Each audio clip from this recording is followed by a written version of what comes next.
Hello everyone, my name is Jaybird and welcome back to Lucid9. I'm hoping, I am praying that we can actually finish the game this time, instead of playing it for 3 more hours! Oh god. The next visitor comes around an hour after Misaki. She's dressed in her school uniform like she's just an ordinary student going to an ordinary school, ready to face another long day of ordinary classes and ordinary teachers. The sight is so ordinary that it makes my throat sore. After these past 3 months, after remembering how she dragged me through therapy, after all that she's been through, just looking at her makes me hopeful that life will one day return to normal. She kicks back in the chair by my bed, face shining with a typical grin.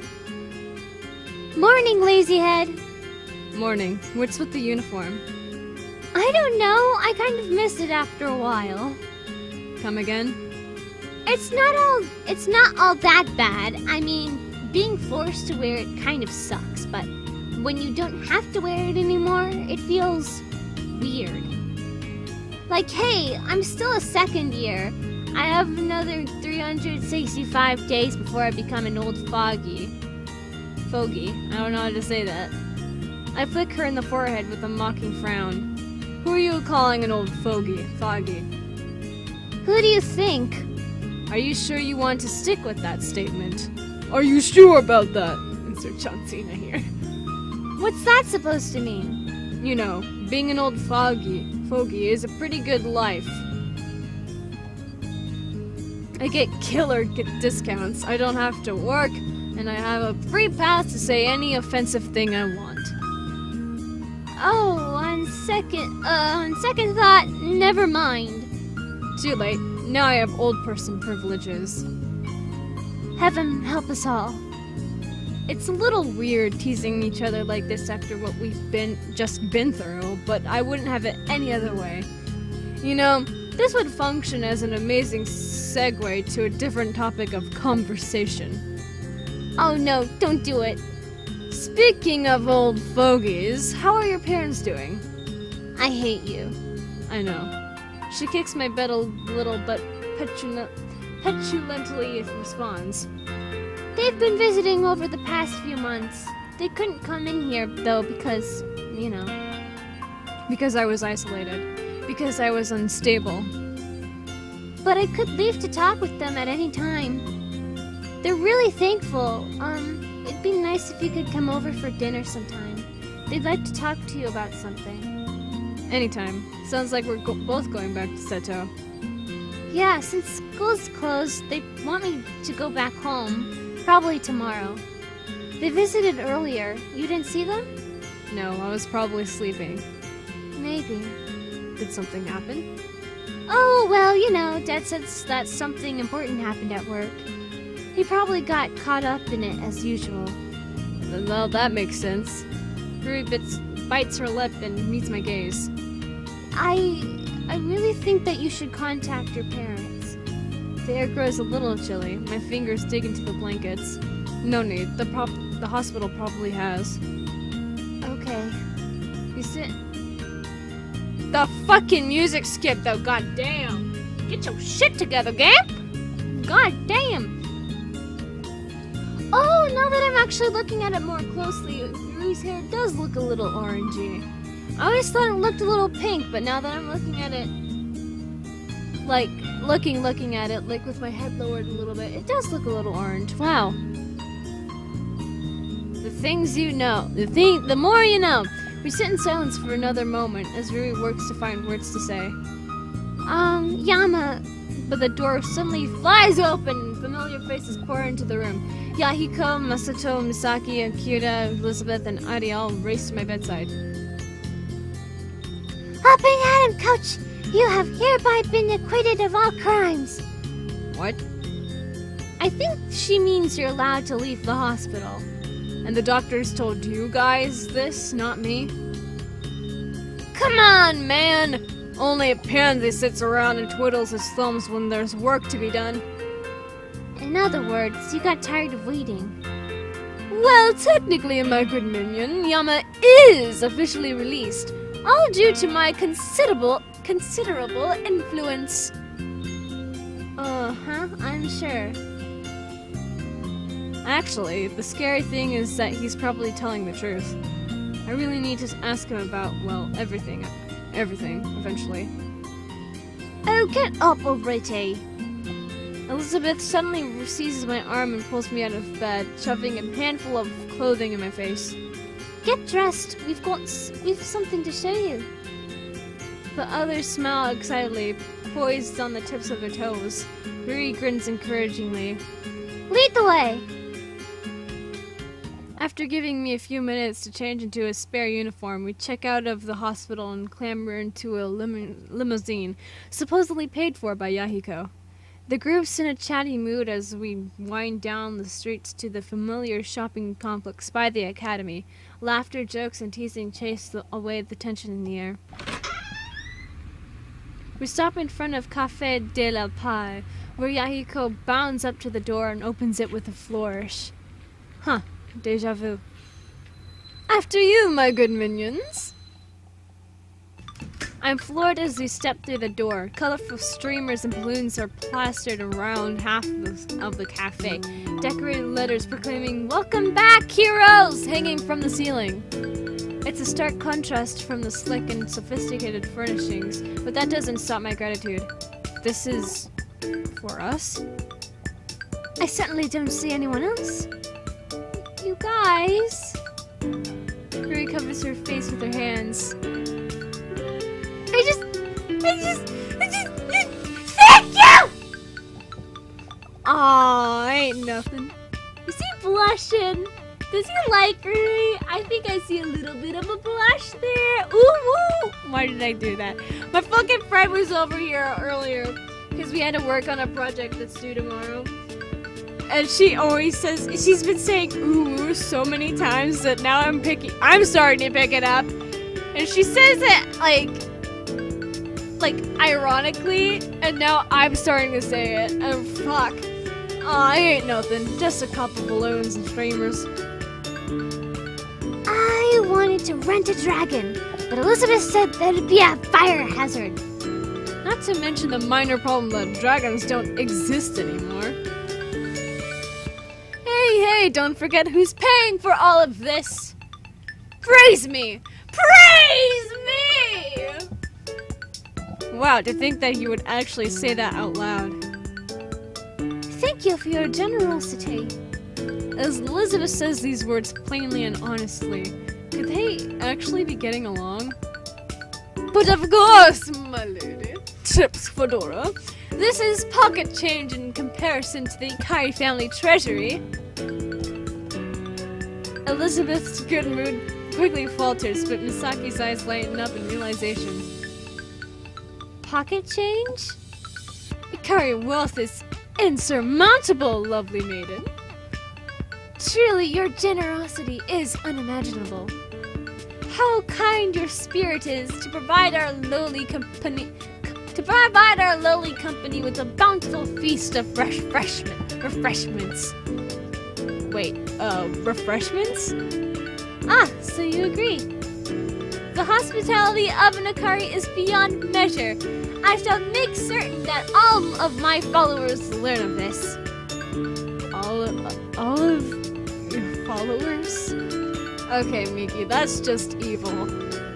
I believe that 8 orders of high tea will be sufficient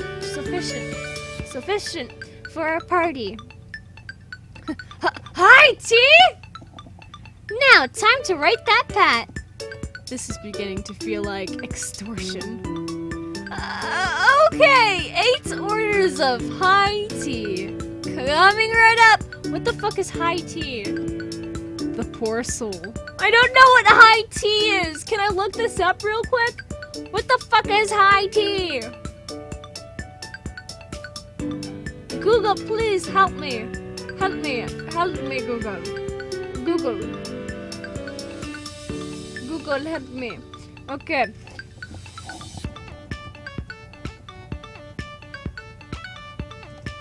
What the fuck is high tea? No! Look it up.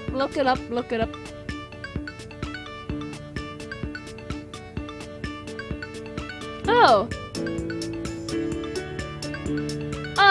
Oh, is this what it is? It's a meal. A meal eaten in the late afternoon or early evening, typically consisting of a cooked dish, bread and butter, and tea. Okay, so that's what high tea is. Okay. Okay. I watch with sympathy as he slides over to the counter, attempting to flirt with the server for a discount. Meanwhile, Akira and Elizabeth have dragged the 3 tables together and arranged 8 chairs in an even ellipse. Have a seat. We've something special planned. Even more than all this? Ha! You didn't think that we dragged your asses all the way here just to drink some plant water, did you? Plant water. God. Elizabeth seems fairly offended at this disparagement of her beloved Tay, but remains silent as Masato flings something out of his backpack. Ta-da! A heavy ragged binder lands squarely in the center of the table, stuffed to the brim with stacks of paper. A binder. Ooh, the last time I saw one of these was during the Edo period. It ain't that old! We're all surprised when Ari suddenly snatches the binder, flipping through it like a madman. She smiles, the closest thing that I've ever seen to a broad smile from her. It's an RP. Yeah? Can I be GM? Her eyes are almost shining. I've never seen her so happy before. Well, sure, I was gonna do it if no one wanted, but... I want to. Huh, role-playing. Who would have thought? Huh, I didn't know you liked board games, Masato. What? This ain't a board game! That was supposed to be a slam, and it turned into a little slap. This is an artifact of story creation that weaves intricate tales of a hero's development. Me and the boys at home played it all the time. Lil Ibiki had to be healer though, cause he couldn't sustain a good pounding. I have an ominous feeling about this. How exactly did you, quote unquote, play RPGs? We acted it out, of course! How else are you supposed to play them? Oh boy. Who needs dice anyway? This way, it's all down to skill. No, dice are imperative. This firm word from Ari shocks us into brief silence. Dice are pansy!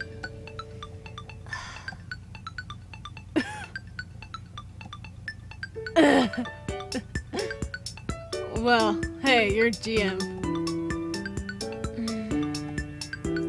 That was frightening. For a moment, I swear that Ari was radiating a death aura. It might be best to get on her good side. So, what should we do first? You must create a character. Wait, I must develop a world lore. Ari narrows her eyes in concentration for a brief moment. Steampunk setting. You are in Egalier Metropolis, a bustling city where clockwork machinery see to your needs and humans find ways to reach the heavens. Your fortunes are blessed, placing you squarely in the middle class. The metropolis is enlightened and thriving. Of this you are grateful. Please choose one of the following classes. The Knight, a powerful yet cumbersome fighting type. The Heister, a rogue of sly mind and wit, with nimble feet and fingers. The Alchemist, a master of magical artifacts and elements with a scientific twist. The Doctor, a knowledgeable cleric. Generally for girls. generally for girls. The musketeer, a champion of firearms. The engineer, an inquisitive innovator of ingenious inventions. The entertainer, vulnerable to battle but charming and convincing. Wait, did she really come up with that in just 5 seconds? That took more than 5 seconds to say. Wow, they all sound so fun. I don't know what to pick. Ain't it obvious? There's only one good class. Here we go. Time for Mercenary Masato, the unbeatable fighter. The Doctor! What? Wait, what? Exactly! Masato, you know that the Doctor is the healing type, right? What? You think I'm an idiot? I've always wanted to be the cleric, but they always made me the fighter. Is he blushing again? Ah! Masato! He's so cute! Oh! Has he been blushing this entire time and I've never noticed? Wow! Well, this is getting interesting. Very well, Masato, Doctor. She doesn't even seem phased. As for me, I'll be a heister. Sounds exciting. And I'll try my hand at a musketeer. That fits with your aim. She whips in my direction, ready for a snappy comeback, but then realizes that I was complimenting her. Oh, thank you. Her aim was really impressive. I'll be an entertainer. Ah, so useless? You say that when we're in a foreign nation and the only thing keeping us from the chopping block are my lyre skills. An entertainer could be really useful. Not that I'll say that aloud. So, Dr. Masato, Heister Akira, Musketeer Elizabeth, Entertainer Louis. Yama, Misaki, and Yahiko remain. Yama, why don't you pick first? Sure. I overview the list of classes in my head. Logically, we should probably I'll pick different classes so that we're a balanced group. That leaves me with the alchemist, the engineer, or the knight. Being a knight sounds like I'll just have to do a lot of fighting. Being an alchemist sounds really cliche. I guess I'll be an engineer. What do they do exactly? Engineer stuff, of course. Yes, Akira, so I gathered. In that case, I'll be a knight. What? Not an alchemist? Being an alchemist sounds so boring. Like, I really should have given her a Valley Girl voice, honestly. Like, knights are much more heroic and daring. Fuck. Knights are much more heroic and daring. Well, that's no surprise. Now to start. Whoa! Hold up! Yahiko suddenly pops next to me, apparently down with ordering the budget-breaking 8 high teas. Masato, my man, I thought we agreed that we don't need to use pen and paper. We did? Without responding, Yahiko reaches into his own backpack and displays some things are on the table. Merry Christmas, everyone! It isn't Christmas. Yahiko's gifts are sight codes, gleaming with the shininess of newly released product. Where could Yahiko have gotten these? Technically, they're just prototypes, but they should work amazingly well for our purposes. Oh, nice! As we fit the futuristic spectacles over our eyes, Ari taps the table with impatience. Yahiko, you must pick a class. Class? Well, strategically speaking, you should pick the remaining class, which was the alchemist. Your command is my wish, milady. Tips Fedora. What's with the stairs? Am I supposed to come up with a name and backstory and all that? Well, if you insist. I'm 0.0017 kilometers tall. Eyes as blue as an Egyptian oasis. I was crafted by angels and fell from the heavens. How fucking... What is fucking that?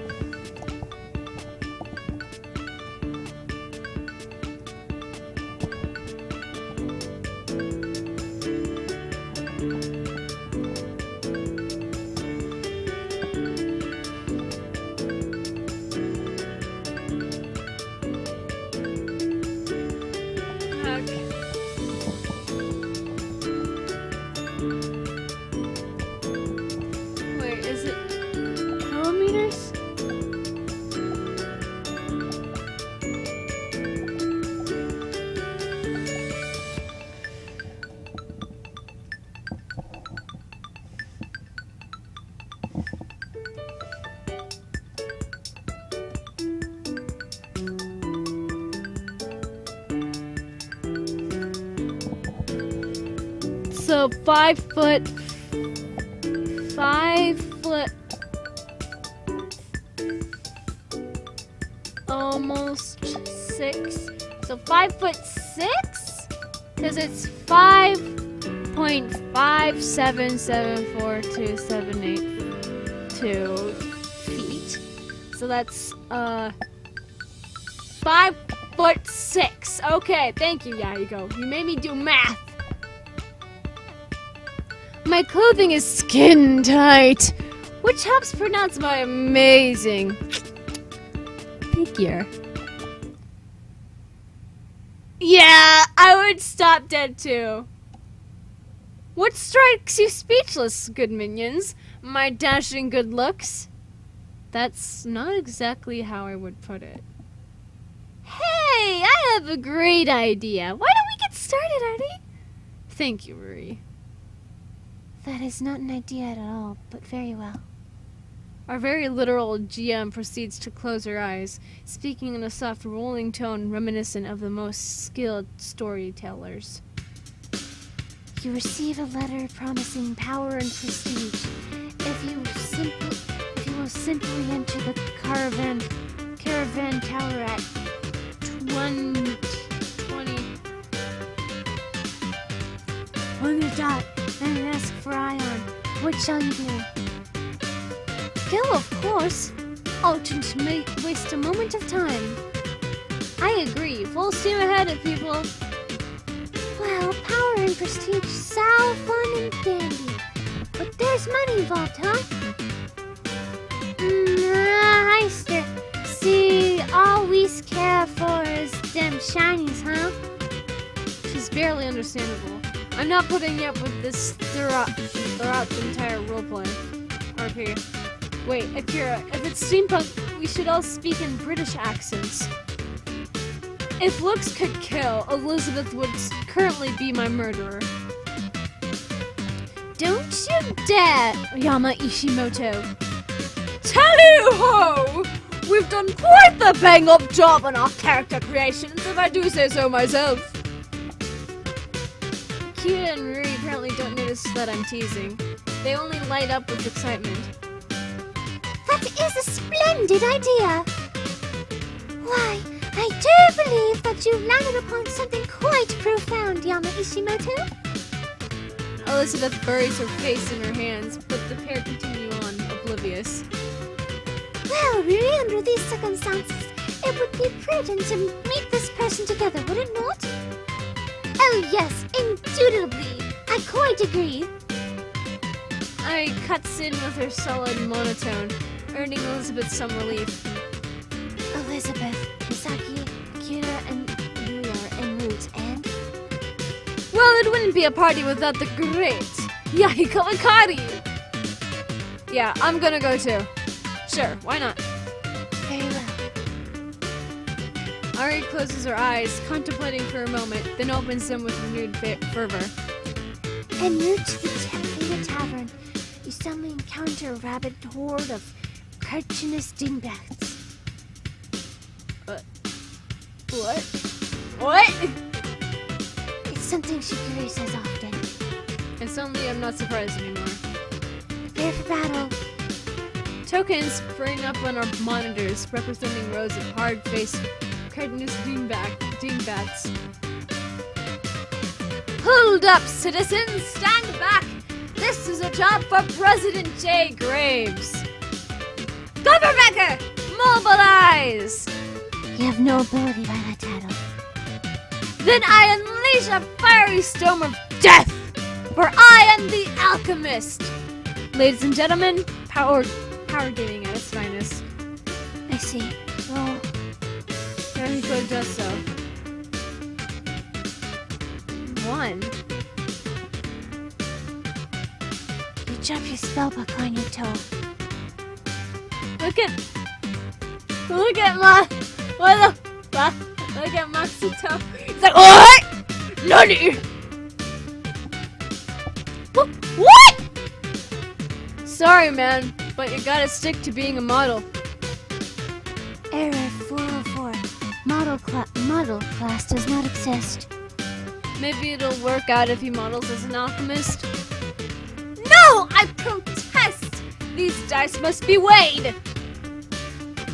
But they're digital, Rahiko. They can't be weighed. Look, let's just have Melee in front, Rain just in back, and Nuri in the far back.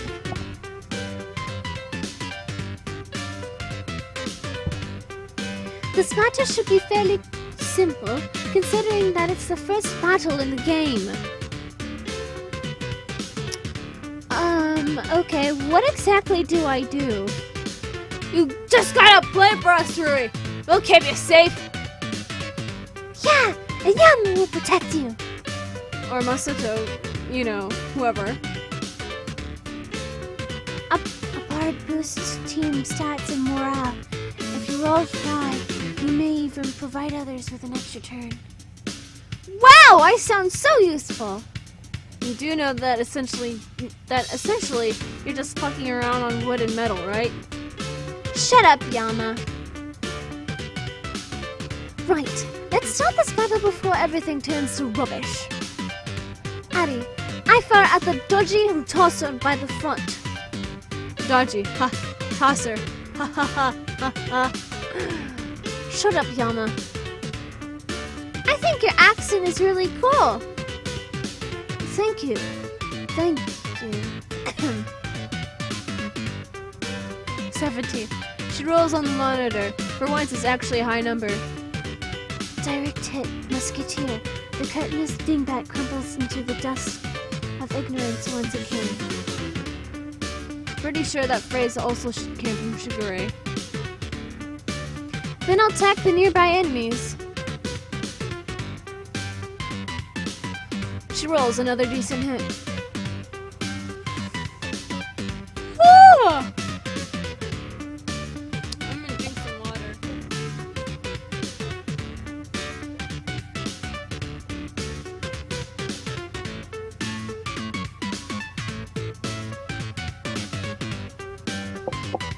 Oh my god. Another curtainous dingbat has fallen by the blade of the night. As if these dingbacks could ever handle me.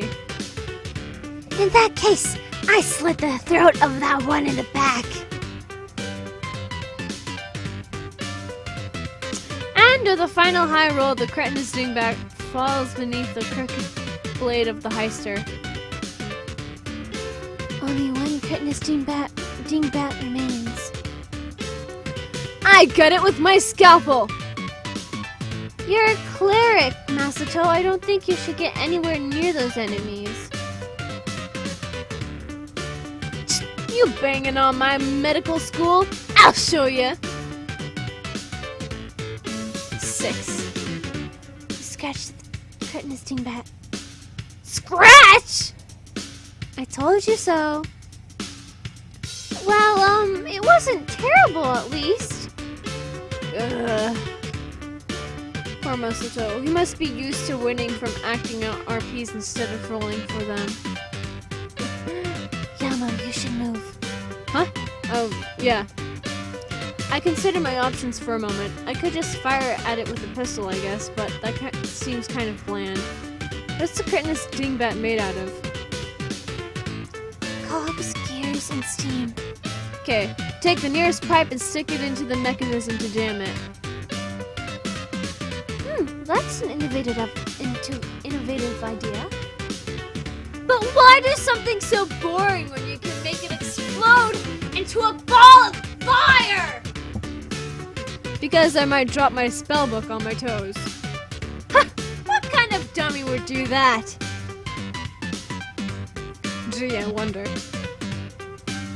Roll. I do so, Anne. Wow. Of all times to be lucky. 20? Coach Lucky Luckerson! In one swift motion, you thread the pole through the cogs at a critical point. The mechanism locks in place, overheats, and explodes in a ball of fire. What?! Congratulations. You've cleared the first battle. Your rewards are... Wait! Hold up. No, I cannot let a mere peasant surpass the greatness of government. Let's just get to the next battle. What? Oh, yeah! Oh, and make it a big one. The final battle. 5 armies clashing upon a battlefield of darkness, and leading the forces of light is the great hero President J. Graves. Backing away slowly now. Yahiko's classic antics. I didn't realize how much I appreciated them until now. Very well. You teleport to the final battle, surrounded by enemies on all sides. Wait, what? But we haven't even the chance to level up. Shh. Wait. Shh. Smash it! Send out the second Doctor's mad of... What the fuck are you even saying? I don't understand this. We stare at him in silence, completely bewildered by the foreign words spewing out of his mouth. Well, all of us save for one, of course. You do understand that you're a healer, right? You should focus on keeping us alive, not showing off. Misaki's response is quick and forceful, fully understanding what Masato just said. Miki, you know what he's saying? Of course I do. You don't? Oh, wait. He was speaking street, wasn't he? Speaking street?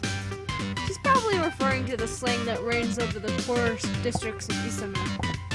Guess that Masato's random word vomit is actually street slang. That makes sense. Hey Megumi, you speak street too? Misaki. And yes, I suppose I picked it up while I was in District 6. Everyone seems surprised by this revelation, well, everyone except Rui and I. It sounds so cool. Can you be our translator? Sure. Asses. Asses! Ass! Asses! Aces! Aces! And retouch my street. Nor can when these and get fit. You can brush up on your street, but I doubt it would be any useful. Whoa! How do you understand everything? Misaki shrugs her shoulders. It sort of slipped into my diction, I guess. But that's not important right now. Let's continue the battle! Ah yes, the very abrupt battle of the 5 armies, all because of Yahiko's heart. One detail. Suddenly a flood of monsters pop up on her sight codes, practically burning her eyes with light. The other 4 armies are allied in fighting you. Oh? 4 armies? Oh gosh, yeah guys, let's not do this. Can't we just go back to the tavern and go through like the RP like normal people? You question the will of the great Ikari? Fear not, good citizens. President J. Graves can fight this whole horde with one arm behind his back. I'm never going back. The past is in the past. I'm a doctor. Yes, you are. I take it that we're fighting then. Yes. Okay, well, don't blame me if you all die terrible deaths. Man, lighten up. It's a game. We're bound to die anyway. We tap our sight codes to take our positions. Hopefully they're strategically sound. From what I can tell, Artie's at least nice enough to keep the enemies at the same level as us. Hopefully this is actually beatable. Akira suddenly moves her icon in front of ours, pacing it back and forth like a war general speaking to her unit. A day may come when the courage of men fails, but when we forsake our friends and... No, Akira. Oh, Coach, what's the fun in having a battle if you can't have the epic speech? Why do I suddenly get the feeling that we've had this exchange before? Whatever, make it quick. Fine. I'll make it a little more interesting. Men! Women! Ask not what your country can do for you, but what you can do for your hippopotamuses! Wait, what? This day, we fight! And with that, Aria, I'd like to pickpocket the nearest enemy. Akira's attempt is a failure, but at least she doesn't pay dearly for it.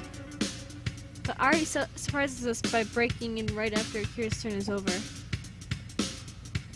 The clockwork goblin on the flank surges forward and attacks Rui. Rui, roll for dodge. Immediately, the token on her screen starts to the vulnerable backline where Masato and Rui are wide open. Akira, move left or backline wide. Your move left or backline wide open. Uh-oh. Relax. At the very least, my dex is really high. She presses a finger to the frame of her sight code. The fateful die lands on her displays. A 1? Are you serious? Great galloping gophers! Even with your substantial modifier, Rui, you did not dodge. You must be really unlucky today. No, wait, there has to be some kind of mistake. Unfortunately, dear Rui, the mistake seems to be yours. No, man! Saw you slip! Do it up! Masato says that everything is your fault, Nahiko, and you need to fix it. Me? Why me? Yeah, and press him for a little to punch her. You're the one who insisted on having this battle. Okay, I'll fix it. No, wait! Shirayama will be more than happy to revive Yuri using mouth-to-mouth resuscitation. What? Yama, roll with strength, dexterity, constitution, and intelligence modifier. No, in real life! No, in real life! We have no physical dice. I mean that he should do CPR and Rui in real life! Wait, let me say all this right. What? Oh, this is getting interesting. You guys can't be serious. I have no opinion on the matter. Wait, Rui's dead? Whoa! Is she a zombie? No, she isn't. Hence why there's no need for CPR. Don't worry, Rui!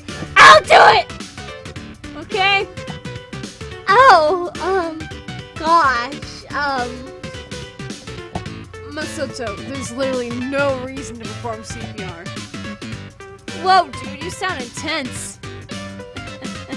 Oh, someone's getting jealous.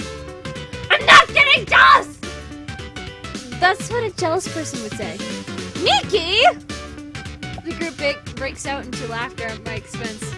I feel betrayed. Hey guys, you lay off Yama. I'll take one for the team.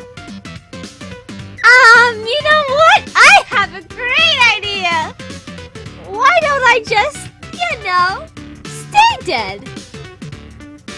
Oof. Oh man, that rejection though. Masato, she don't want your dick. Suddenly a die roll on our monitors breaks the flow of conversation. Who rolled that? Not it! Not I! Nor I. It was me. Ari pauses for a moment, glancing at her GM references before pronouncing judgment. Rui did not die. She has, however, been mortally wounded and taken captive by enemy forces. I did. What? Say what? This This doesn't seem to be better than death. Why is my luck so awful? Don't worry one bit, Rui. We'll save ya. Masato, from a strategic standpoint, that is impossible. Don't you see how many enemies fortify the base? That ain't no problem. We gotta save Rui. This is the operative Wii or the royal Wii? Remember who you're talking about, Yama. Masato is probably the most literal human being I know. That's true, but... You saying you ain't gonna lift a finger? Tiny one! Tiny one! I charge through enemy lines like a man! He taps his sight code to roll. 2. Masato's face crumbles as if Christmas has been cancelled. Oh, Maybe you should have said it a little softer.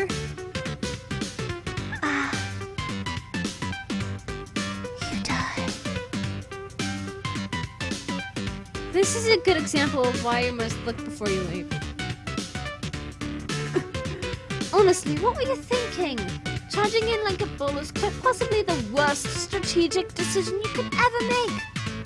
Yeah, and what are y'all doing? Nothing! Cut me up all you want, but you ain't any better than our enemies, standing around like a bunch of dummers. This is punctuated by a very long silence. Oh my. Dummers? Standing around? Yama, let's save Rui! I concur. We must rescue Rui at once. Roger that! Operation Saving Private Rui is a go! Climb every mountain! Ford every stream! Follow every rainbow till you find your dream! Why are you guys so old? Well, Coach, give us the orders. Me? It's the least you can do. You've been utterly useless thus far. I trust your judgment, Yoma. Huh. Well, I don't know what's possessed them, but for some reason I appreciate their faith. So it looks like we have to fight through a huge mass of enemies to get to Rui. No way around it. This will definitely take some sacrifices. Essentially, my best chance is to use others to pull the forces away, little by little, like an elite guerrilla attack force. Well, when I think about it, it's not really fair to just sacrifice the others. I'll distract them. Anyone remaining, make a break for Rui. What? Are you sure, Yama? Oh, is this the ever-famous act of noble idiocy? The heated fire of his love is unquenchable, even in the face of death.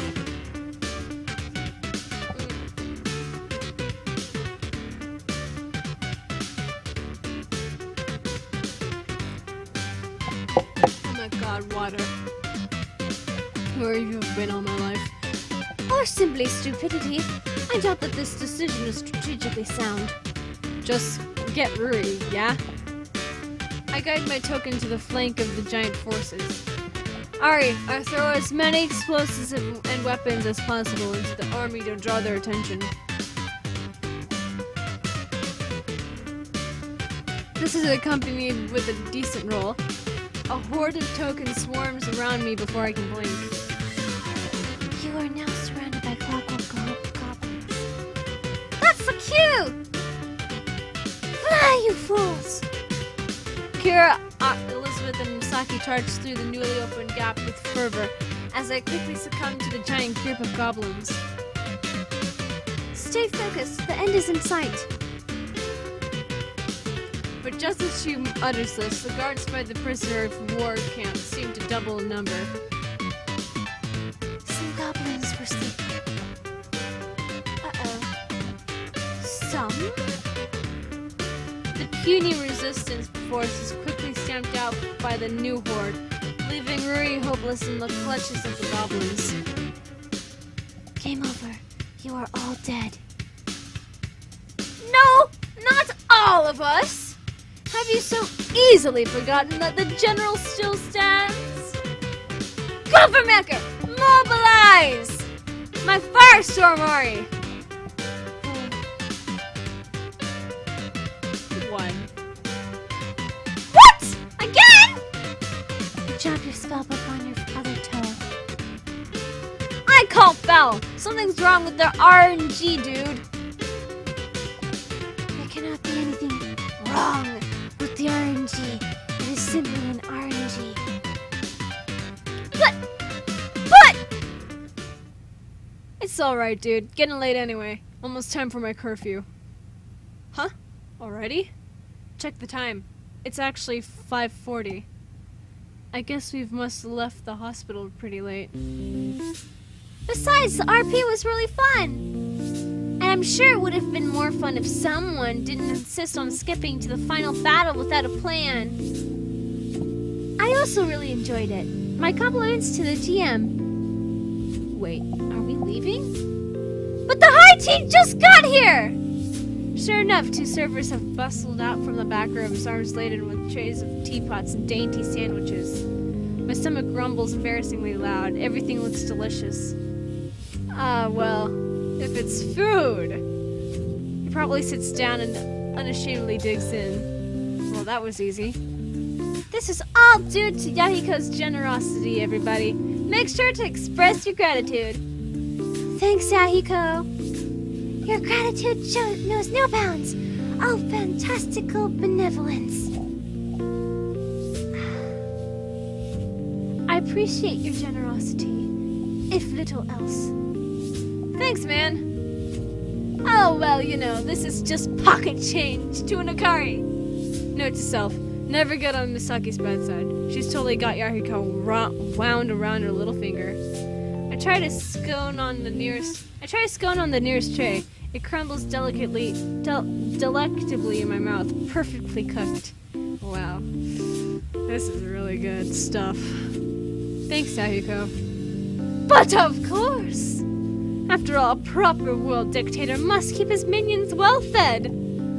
At times like this, I wonder if a world run by Yahiko wouldn't actually be that bad. Generosity is popular with the ladies, after all. I take that back. I take all of it back. After scooping some treats onto a plate, I return to my seat. Unlike the last time we were all together, no one separated into groups. Everyone is sitting around the same table, chatting with smiles on their faces.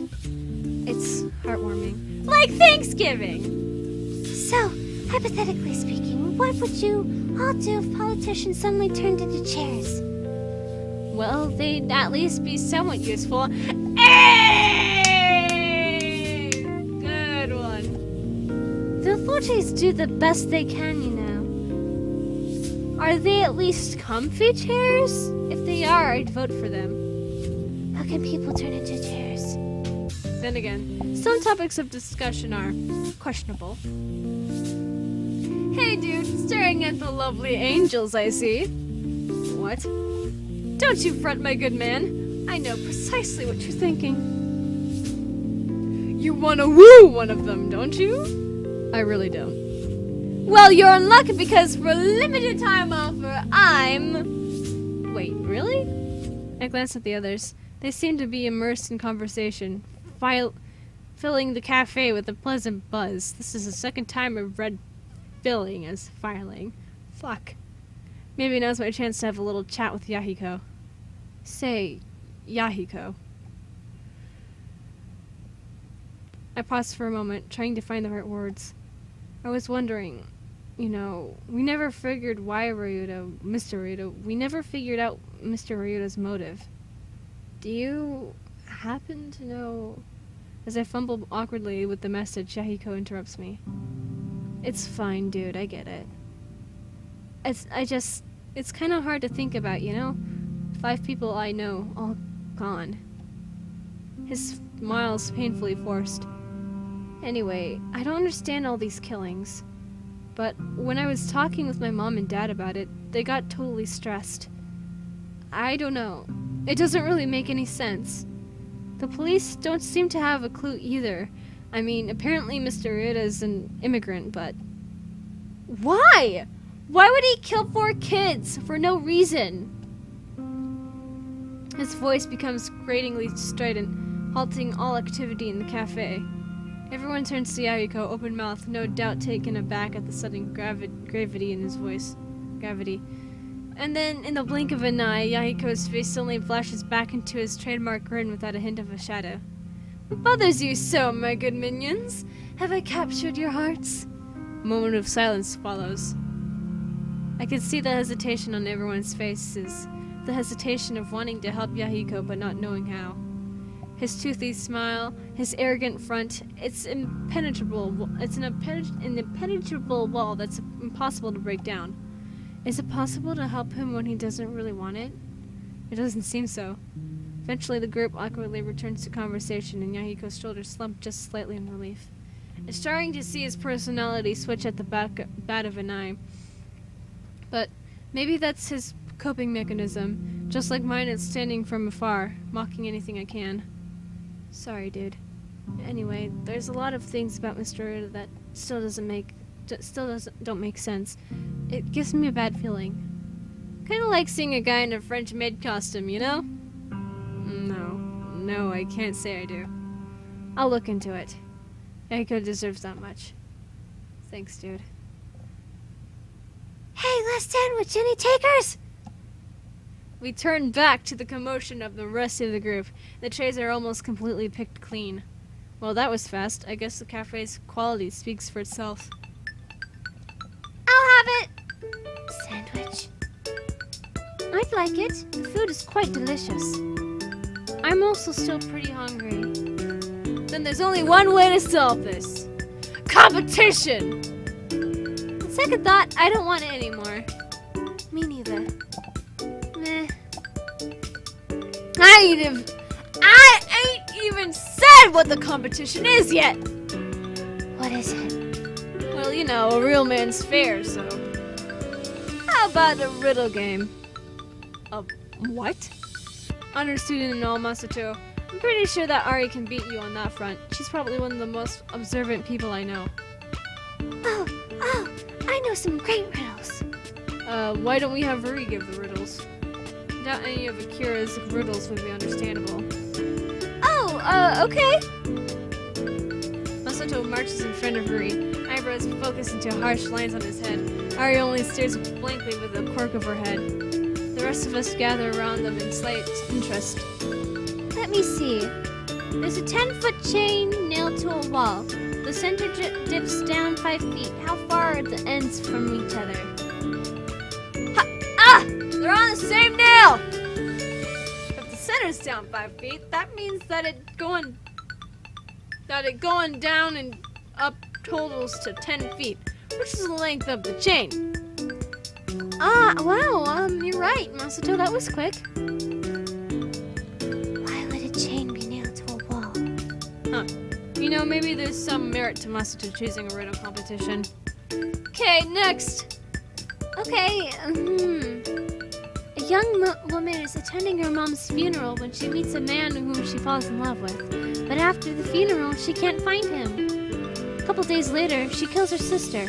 Why? What? Why the hell would you do something like that against your own flesh and blood? This is a dumb riddle. You know that it's purely hypothetical, right? Ain't no kind of answer for that disgusting riddle. Didn't the woman want to meet the man at her sister's funeral? Pregnant pause. A pregnant pause! What the fuck? What's the fucking pregnant pause?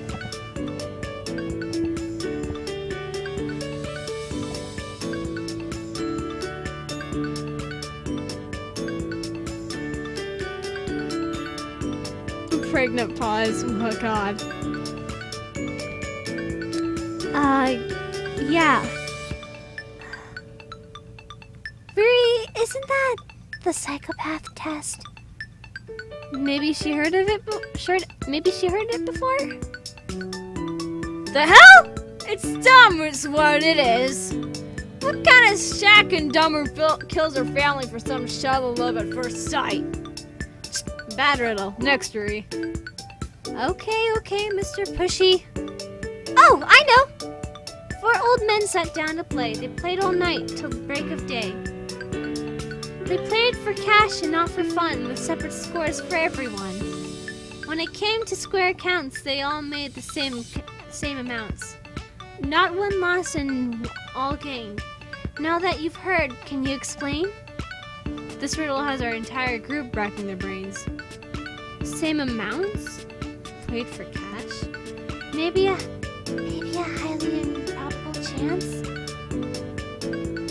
Oh, I see. That's quite clever, Rui. Oh, what's the answer? Simply put, the men... No! Shut up till I solve this! Elizabeth snorts and rolls her eyes, but stays quiet. Masato begins to pace in agitation as Ari stares longingly at the sandwich. Oh, I know. They're playing Daybay. The bank robbery game? Yes, they played for cash. They had separate scores, but they earned the same amounts. Sensible as that is, I highly doubt that this riddle has anything to do with video games. Sorry, that's not technically the answer. Oh. Pretty sure that a dozen kittens just died at that moment. Aww. Ah, I got it, Rui. The men are all musicians. Different scores, same amounts. Playing from night to day. Yep. Masato 2 points, Ari 1. Ha! Knew it. As Rui shuffles the riddles that she knows, the rest of us lean forward. Even though Masato and Ari are technically the only ones competing, the riddles are interesting enough for us to try. You're woken up at 4 a.m. by a knock on your door. It's from a friend who came for breakfast. You have bread, jam, bacon, and eggs. What do you open first? This time, there's not even a pause for deliberation. Everything at once, of course! Ain't no skipping on hospitality! No, sorry. It's not even physically possible to open 4 containers simultaneously. You ain't never been real hungry, have you? God! Okay, Ari, your answer? Don't you open the door first. Otherwise your friend will be outside. That's right. Oh, damn. Should have seen that one. At least he has the dignity to acknowledge this loss. You know what this means? Ladies and gentlemen, we have ourselves a tiebreaker!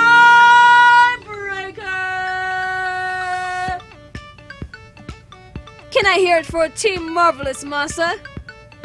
Oh, yeah! The cafe... Oh, yeah! Go into a cafe, just shout that.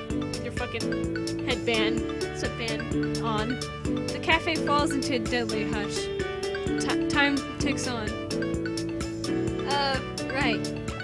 How about Team Tiny Girl with an infinite stomach? Woohoo! Go Ari! Think with brains and think with minds. Go and kick Masa's behind. Getting a sense of deja vu. Well, Judge Rui, it's up to you to determine the fate of this matchup. That's a lot of pressure. That's a lot of pressure. It looks like this will be the riddle of a lifetime. Okay, let me think. She ponders for a moment in the stillness of the cafe, then clears her throat.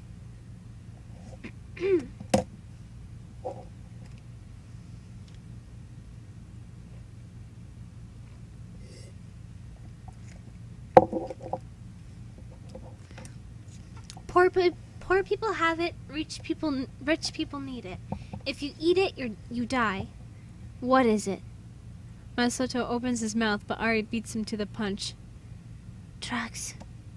Another silence.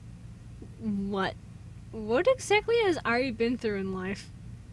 Poor people have it. Rich Rich people need it. If you eat it, you die. It's drugs. Well, I mean, technically speaking, she's not wrong. Rui quickly whips Masato with a pleading look. Masato, what's your entry? Masato stands quietly. For a brief second, it seems like a huge burden is on his shoulders. We wait in poised silence for his fateful reply. Finally he opens his eyes, enunciating every syllable with crispness. The answer is nothing. Poor people have nothing. Rich people need nothing. And if you eat nothing, you die. A stoic stillness falls upon the cafe. Something about his words seem unnaturally heavy. And then Akira breaks the tension with a loud, enthusiastic round of clapping. Well, darn my socks. Looks like we've got ourselves a winner. Yes, right. Rui quickly snatches the lonely sandwich from his plate and thrusts it toward Masato. I hereby bestow upon thee the final sandwich. Go, eat, have fun. Drugs isn't the right answer. Most people wouldn't think of drugs. Does that make it wrong? Here we go. Deep Questions by Ari Hiraga. Rui grins in a very panicked manner and promptly grabs my sleeve. Well, it's been fun, guys, but it's getting awfully late. Wow, I'm suddenly so tired. Must be my leg. And I gotta head back. Curfew. In that case, it would be efficient to all walk back together. No! Misaki, Elizabeth, Akari, Naiko, bathroom. Time for some girl talk.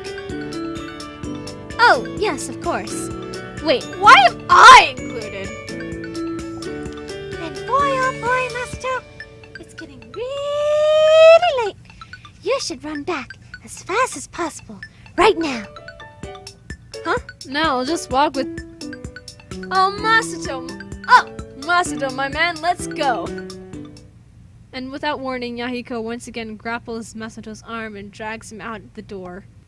I'm not sure what caused this abrupt action, given the fact that he should love being alone with a group of girls. Just after their sudden exit, Akira leads the other girls into the women's bathroom, without another word, leaving Rui and I alone. Wow, that was really subtle. Incredibly subtle. They should become national spies. Or international. We pause. A sudden idea seizes my mind. A bit random and spontaneous, but even so. Hey, Rui, can you come with me? Where to? The cemetery. It's been hovering in the back of my mind for the past 3 months. You mean... Yeah. Are you sure? I mean, up until now, I thought you didn't... I wouldn't want to... You wouldn't be. I want you to come with me. Okay, let's go. We head to the subway and board it in silence, riding north along the side of the river. All it takes is disembarking the subway and crossing the bridge, and we arrive. The air is beautiful here, but cold. Maybe it's solely due to the sight of an endless stretch of memorial stones, but the light feels frigid against my skin. And that, dear folks, is where I'm going to leave off this episode of Lucid9. If you guys enjoyed this episode and you want to see more, then leave a like down below, leave a comment down below, share with your friends, subscribe if you haven't, ring that notification bell, and remember, die safely. Bye-bye!